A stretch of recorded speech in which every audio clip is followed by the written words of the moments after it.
Sur le mur de la Papouasie, les dates de concert des artistes qui coïncident. Alors, certains reportent par solidarité, d'autres maintiennent leur programmation. Alors, reporter son concert parce qu'un autre artiste a son show le même jour, est-il judicieux? Karina.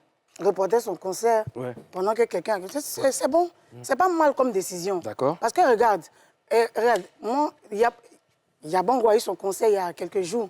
Le même jour, il y avait le concert de Sly. J'étais invitée dans le concert de Sly et aussi dans le concert de Yabongo. J'aime le Zouglou. Je suis allée, je me suis dit, bon, comme Yabongo c'est à 19h, je crois qu'on a 2 heures de live. Et puis vite fait, je pars à l'acoustique pour suivre, comment elle s'appelle? Sly. Donc quand je me rends au Sofitel, c'est ça? Au Sofitel, Hôtel Ivoire, pour regarder Yabongo. Sauf que là-bas, ça ne commence pas à 19h. Donc ça commence un peu plus tard, puisqu'il y a des gens qui ne sont pas vite arrivés à cause de la pluie. Et donc quand je suis là-bas, je ne me rends pas compte que je suis en train de regarder tout le concert. Je me dis qu'après, quand je finis, je pars chez Sly. Mais quand je finis, malheureusement, j'arrive, le temps de partir, chez Sly, c'est fini. Est-ce que tu étais obligé de finir le concert de Yabongo, sachant que tu avais Mais ça n'a pas vite commencé de toutes les façons. Non, mais quand tu vas à un concert, l'objectif, c'est pas de ne pas terminer le concert. Oui, mais quand je termine, sachant qu'il y a 2 concerts dans lesquels tu dois être présente. Il y a le concert de Sly et le concert de Yabongo. Mais tu peux savoir aussi que l'autre côté ne va pas finir à l'heure ou commencer à l'heure. C'est ça le problème. C'est là mon problème. Oui. Ton problème, c'est elle qui? C'est elle ou c'est elle les organisateurs? C'est elle qui explique. Moi, oui, c'est ce que je dis. Oui. Je dis que parce que j'aime la musique, j'aime le Zouglou, j'aime Yabongo, j'aime ce qu'il fait. Je peux ne pas me rendre compte que je suis en train de regarder un concert. Tu sais, souvent, là, j'ai expliqué ça ici quand on débriefait le concert Yabongo. Il a dit que Yabongo, on ne s'est pas rendu compte que tout le monde était assis et puis lui-même, il a dit au revoir. Souvent, là, vous êtes en train de regarder un concert. C'est tellement doux que voilà, tu vois. Justement, est-ce que tu penses que les deux se sont parlé? C'est là la question. Je ne pense pas que ce soit... Je ne pense pas qu'il y ait eu communication. Je ne pense pas. Mais avant, j'avais voulu dire à un moment, Sly, vu que c'est vrai, je ne minimise pas son concert, mais j'ai voulu lui dire, maman, comme Yabongo occupe une salle qui est le Sofitel, c'est un lieu très prestigieux. On peut décaler. Il y a les enjeux aussi. Voilà. Mimi, qu'est-ce que tu penses Est-ce que c'est une bonne chose de reporter son concert pendant qu'un autre artiste a son concert le même jour, selon toi? Est-ce que c'est pas forcé de reporter. On peut faire le concert le même jour, sauf si c'est pas le même style musical. Par exemple, moi, je me rappelle que Didi B a eu son concert le 25 novembre, je pense, 2023. Ah, ça veut dire qu'il y avait beaucoup de concerts. Oui, au Parc des Expositions, ce jour-là, il y avait un concert au Sofitel, il y avait un concert à l'Esplanade. En tout cas, il y avait beaucoup de concerts. C'est pas le même style. Les quartiers sont un peu éloignés.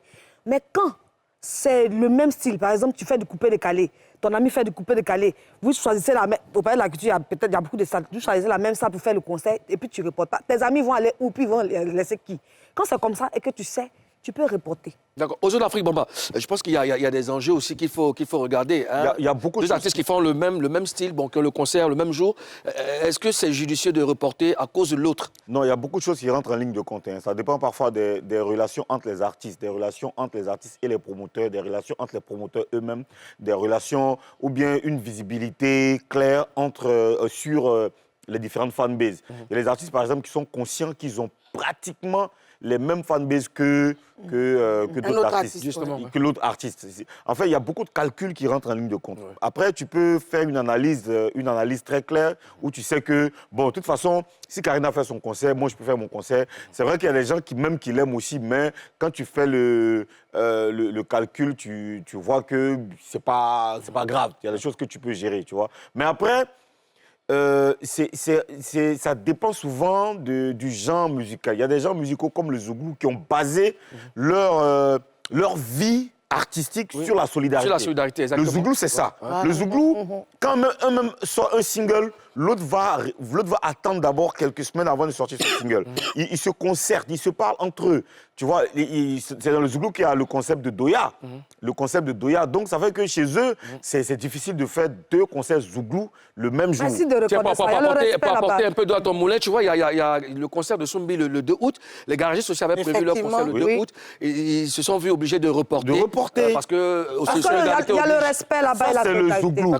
Maintenant, même quand ce n'est pas le même genre musical, le problème aujourd'hui, c'est que les différentes fanbases sont constituées presque des mêmes personnes, Les mêmes en vrai. personnes, ouais. Les mélomanes. Moi, je m'appelle Ozone, j'aime le rap, j'aime le reggae, j'aime le zouglou, j'aime le coupé décalé. Le jour qu'il y a des concerts de tout, je suis un mélomane. Ouais. Je suis vraiment dans l'embarras parfois. J'ai envie de voir tout le monde comme Karina l'a vécu. C'est vraiment difficile. Alors moi, ce que je veux savoir, la question, elle est là. Est-ce que c'est judicieux de reporter? Par moment, oui. La question est pas plus dans l'absolu. Ouais. Pas dans l'absolu. C'est ce que j'explique. Est-ce que c'est une bonne chose? Ça dépend. En fait, je ne peux pas te répondre par oui ou par non. C'est pas possible parce que il y a trop de choses qui rentrent en ligne de compte. Tu peux décider parce que ça dépend de l'enjeu. Moi, je peux dire que je vais reporter mon concert si j'ai les moyens de. Parce que reporter un concert, il y a les moyens, il y a la disponibilité de la salle, réorganiser la communication, réorganiser les répétitions. C'est trop de choses. Si je peux faire ça, il n'y a pas de problème. Et puis il y a les sous. Il ne faut pas oublier. Excuse-moi, Moulo. Oui, je vais te poser la question. Est-ce que quand tu es engagé pleinement, tu es engagé entièrement, tu as payé la salle, tu as fait la communication, tout ça. Est-ce que c'est facile de reporter? Non, non, c'est pas facile. C'est ce que je dis par moment. Il y a d'autres qui arrivent parce que il y a d'autres qui arrivent parce qu'ils ont déjà vu que quelqu'un d'autre a lancé. Tu sais qu'on voit souvent, il y a des gens qui ont déjà lancé leur concert depuis 6 mois.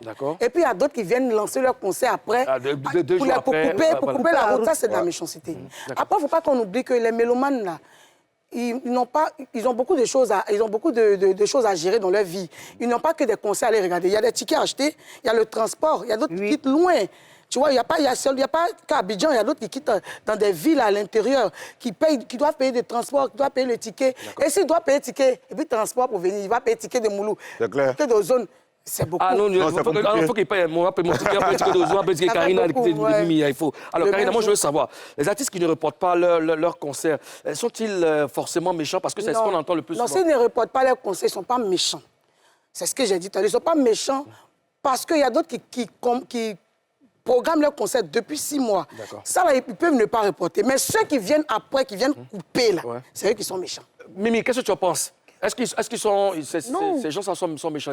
C'est pas la méchanceté. Aujourd'hui, là, c'est pas facile d'avoir une salle. Et souvent, les salles, là, sont prises en avance. Et quand tu programmes ta salle, si tu as fait de programmer ta salle, que quelqu'un vient, il a la même date que toi, mais dans un autre endroit, c'est pas ta faute. Si ça t'arrange pas, tu peux faire le concert. Tu es désolé, mais tu le fais. Et ça va dépendre, ça va dépendre maintenant. Il aura la guerre des fans. Qui va remplir son espace, c'est ça. Et c'est ce qui est dommage. Et par moments, ça gâche certains concerts. D'accord. Aux zones des artistes qui ne reportent pas leurs concerts, sont-ils méchants? Effectivement, ça peut être de la méchanceté. Ça dépend de l'intention de l'artiste. Parce qu'il y a des artistes qui sont dans l'adversité régulièrement. C'est-à-dire que lui, je fais du zouglou, Mimi fait du zouglou, Mimi a calé son concert. Comme j'aime pas Mimi, je cale mon concert le même jour parce que je sais que j'ai plus de force et plus de moyens que Mimi. Tu vois, ça, c'est de la méchanceté. Sinon, normalement, c'est pas de la méchanceté. On fait nos concerts le même jour. Tu fais ta promo, je fais ma promo, on se partage les fans et puis on fait le truc. Mais si l'artiste a une intention particulière, on se souvient de Arafat qui programmait... je ne sais pas, il était en clash avec qui dans la période. Serge Beno. C'était Beno où il disait, quand le gars cale son concert, il cale aussi un concert aussi. Ça, c'est un objectif bien défini. C'est la guerre. C'est autre chose. C'est clair. Sinon, normalement, on cale les concerts le même jour, ça ne dérange pas. D'accord. Alors, aujourd'hui, est-ce qu'il est impossible de faire les concerts le même jour, Karina? C'est pas possible, c'est pas impossible. On voit ça ici. On voit des concerts qui se font le même jour. Sauf que certains artistes doivent se rendre à l'évidence. Quand tu sais que tu n'es pas un gros calibre et qu'en face de toi, il y a quelqu'un qui est plus fort que toi, qui a plus de... Tu vois, qui a plus de trucs que toi, de poids que toi, qui a fait son concert. Il faut te rendre à l'évidence. Il faut laisser, quand on finit, lui envoyer toi. D'accord. Mimi, est-ce que c'est impossible de faire les concerts le même jour? C'est pas impossible. Au Palais de la Culture, par exemple, il y a la 300 places, il y a la 700 places, il y a la 1500, il y a la 4000 et il y a l'Esplanade. C'est-à-dire, dans le même Palais de la Culture, on peut faire plusieurs concerts le même jour, mais il ne faudrait pas que ce soit le même style musical qui fait le concert. Reggae ici. Mais et pourquoi, Non, parce que... il y a des jours même où il y a des spectacles au Palais, puis il y a une pièce de théâtre quand se jouer peut-être à la 700 places. Oui. Tu comprends, non? Non, mais pourquoi tu ne veux pas que ce soit le même genre musical? Mais parce que ce serait se mettre dans la merde. Pourquoi? Les fans, ils vont aller où et laisser où? Toi, par exemple... Non, mais ce n'est pas les mêmes artistes. On a les mêmes fans. Il y a toi qui prends l'Esplanade, il y a Karina qui prend la 4000, il y a Ozone qui prend la 1500. Il y a Skentich qui prend la 700. Bon, je te donne un exemple. Si moi, je dois couvrir le reportage de 2 ou 3 personnes ce jour-là, je vais... Toi, tu es divisé en 4. Dans le même palais d'activité, c'est possible. Moi, je pense que c'est très possible parce que ça a été déjà fait. Il y avait un concert je crois que c'était le concert de Nash. Et le même jour, il y avait un autre concert dans la 4000. Nash était sur l'esplanade. Il y avait un concert dans la 4000. Moi, j'ai vu des gens qui avaient les 2 tickets. Hein, parce que c'est pas loin. C'est quelques secondes de marche. Ouais. Il vient là, quand ça va encore commencer, il va à l'autre côté, il kiffe un peu, après il revient. C'est dans le même coin, Les gens font ça, les gens ont déjà fait ça. Oui, mais il y a 4 salles. Ça se fait. Chacun va chez l'artiste qui Les gens ont déjà lui fait plaît, ça. justement. Moi, je sais qu'il y avait un concert de coupé-décalé dans la 4000 places et puis il y avait un concert dans la 1500. Ouais. Et ce jour-là, j'avais envie de voir les 2 concerts. Mais j'ai kiffé les 2. Hein. Moi, il y a eu Kadim à la 1500 et puis il y avait Tradi Moderne à la 4000. Tradi moderne. Oui, je me rappelle ce jour-là aussi. Chacun son public. Ce jour-là, oui, on a fait un tour. En tout cas, souhaitons bonne chance à tous les artistes qui ont leur concert.